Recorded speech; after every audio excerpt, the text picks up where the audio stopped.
Card introduce করতে চাই, যেটার নাম আমরা দিয়েছি ফ্যামিলি কার্ড। বাই নাও আপনারা শুনেছেন। এখন এই ফ্যামিলি কার্ডটা কি, নাম হয়তো আপনারা শুনেছেন অনেকে, কেউ কেউ হয়তো আপনারা এখানে যারা আজকে উপস্থিত আছেন কেউ কেউ হয়তো আপনারা জানেন। আচ্ছা, ফ্যামিলি কার্ড দিয়ে কী হবে না হবে, এই ফ্যামিলি কার্ডটা কেন ইন্ট্রোডিউস করতে চাই, কি এটার লক্ষ্য উদ্দেশ্য সংক্ষেপে আপনাদের সামনে আমি তুলে ধরতে চাই। এবং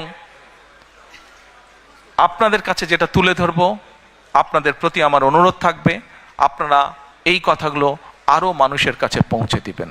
আসুন এবার ফ্যামিলি কার্ডটি কি আমরা সংক্ষেপে বিবেচনা করি, দেখি আমরা।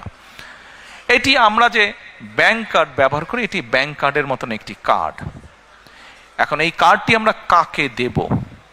এই কার্ডটি আমরা দেব বাংলাদেশে এই মুহূর্তে অ্যাভেলেবেল যত ডাটা আছে সেই ডাটার ভিত্তিতে আমরা দেখেছি বাংলাদেশে 4 কোটি পরিবার আছে। সেটি আমার পরিবার, আপনার পরিবার, একজন কৃষকের পরিবার, একজন ইমামের মসজিদের ইমাম সাহেবের পরিবার, একজন প্রাইমারি স্কুল শিক্ষকের পরিবার, একজন ক্ষুদ্র মুদির দোকানদার, একজন রিক্সা চালক, ভ্যান চালক, যেভাবেই আপনি ধরেন বাংলাদেশে 4 কোটি পরিবার আছে। আমরা প্রথমে এই কার্ডটি দেওয়া শুরু করব গ্রাম থেকে, যারা মোর ডিজার্ভ করে। আচ্ছা, এই কার্ডটি আমরা দিব পরিবারের যে গৃহিণী, পরিবারের যে কর্ত্রী বা হাউস ওয়াইফ, আমরা তাকে এই কার্ডটি দেব।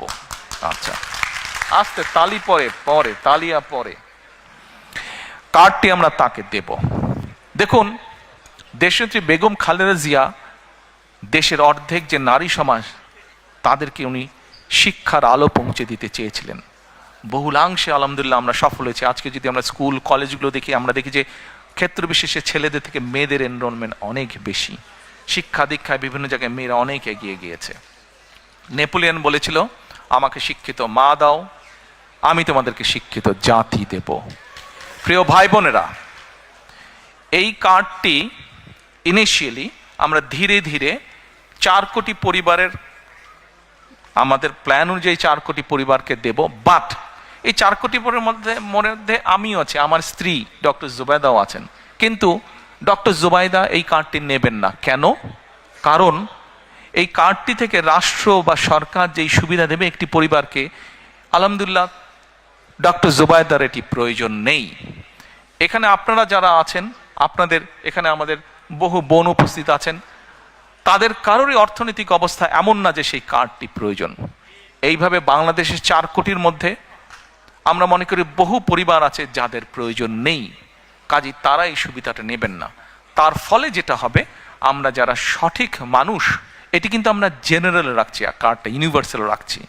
বাংলাদেশে বিভিন্ন সামাজিক সোশ্যাল নেটওয়ার্ক যেগুলো ফ্যাসিলিটি আছে, যেগুলো বেনিফিটস আছে, বিভিন্ন ক্যাটাগরি থাকে। এবং আমরা রিসার্চ করে দেখেছি যে ক্যাটাগরি, এরকম বিভিন্ন ক্যাটাগরি থাকলেই কারাপশনের প্রবাবিলিটি বেড়ে যায়।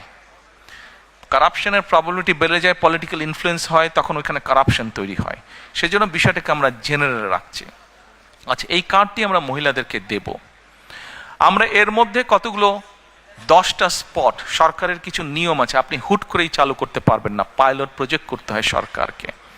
এই কার্ডটির মধ্যে আমরা 2টো উপায় রেখেছি। 2 থেকে 2,500 টাকা পর্যন্ত আমরা কিছু মহিলা বা পরিবারকে বা হাউসওয়াইফকে আমরা দেব, আর 2,500 টাকার সম পরিমাণ খাদ্য সহায়তা আমরা দেব। পাইলট প্রজেক্টের মাধ্যমে আমরা দেখব যে 3 থেকে 6 মাস যে কোন পরিবারগুলোর কতটুকু উন্নতি হচ্ছে, কিভাবে পরিবর্তন হচ্ছে। যেটা বেটার হবে, যদি ক্যাশে বেটার হয় আমরা ক্যাশ দেব, যে যদি খাদ্য সহায়তা দিয়ে বেটার হয় তাহলে আমরা খাদ্য সহায়তা দেব। আচ্ছা, এর ভিতরে অলরেডি আমরা কাজ করেছি। আপনারা বলতে পারেন, হয়তো কেউ জিজ্ঞেস করতে পারেন যে ভাই দলের লোকজন দিয়ে করলেন, তাদের রিসার্চ আর কতটুকু কারেক্ট হবে? এখানেই ভুল। শুধুমাত্র দলের লোক দিয়ে আমরা রিসার্চ করিনি।